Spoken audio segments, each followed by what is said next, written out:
Les sondages encore des derniers jours qui nous disent, globalement, quand on confronte les Québécois à se placer plus à gauche, plus à droite, les Québécois sont plus à gauche, même si certaines de leurs idées sont peut-être plus à droite. D'où est né ce penchant ou ces tabous? Mathieu Bock-Côté, salut. Bonjour. Mathieu, on le voit quand même dans les sondages, quand on les ramène au seul mot gauche ou droite, les Québécois, c'est à gauche que ça penche. C'est assez normal, c'est-à-dire le conservatisme au Québec, je dirais la Révolution tranquille s'est fondée sur la censure du conservatisme, pour ne pas dire tout simplement sur la censure d'une certaine droite.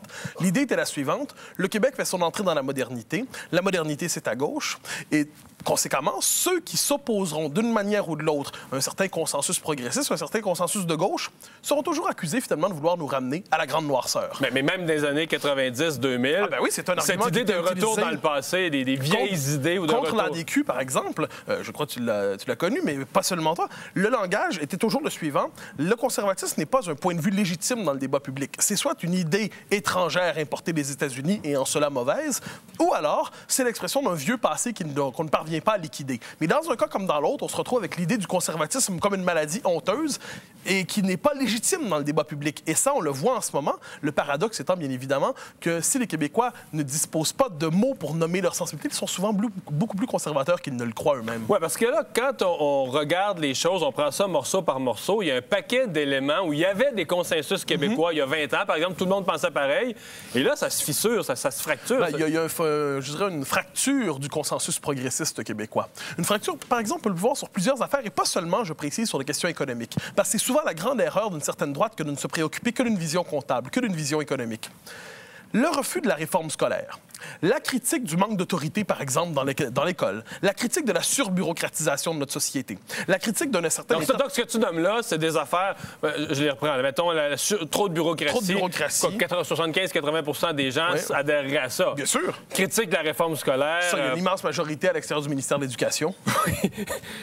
Manque d'autorité dans le ministère ou dans l'éducation en général. Ça, c'est peut-être un peu plus fragile. Quand on utilise le mot autorité, il y a un tabou, là. Oui, il y a un tabou, mais de l'autre côté, il y a un désir, si je peux dire, qui ne parvient pas à se nommer. S'il y a le sentiment, si le conservatisme se reconstitue au Québec aujourd'hui, il ne se reconstitue pas sur une volonté de révoquer la Révolution tranquille, mais d'en faire un bilan critique. C'est-à-dire 50 ans après la Révolution tranquille, et c'est vraiment l'année des commémorations en 2010, est-ce qu'il est possible de faire un tri entre ce qu'elle nous a apporté de fondamentalement positif et les dérives et les effets pervers dont elle se serait rendue coupable? Et là-dessus, on peut le voir vraiment, il y a un conservatisme en émergence qui ne parvient pas à se nommer, qui ne parvient pas à se présenter lui-même comme un conservatisme. Pourquoi? Parce que le conservatisme, on y revient, c'est la grande noirceur et c'est le mal. Donc, ça ramène ça à un citoyen. Là, on a un citoyen, il y en a plein le dos du multiculturalisme, des accommodements raisonnables, il y en a plein le dos de la réforme scolaire, il trouve qu'il y a trop de bureaucratie, il se trouve trop de taxés.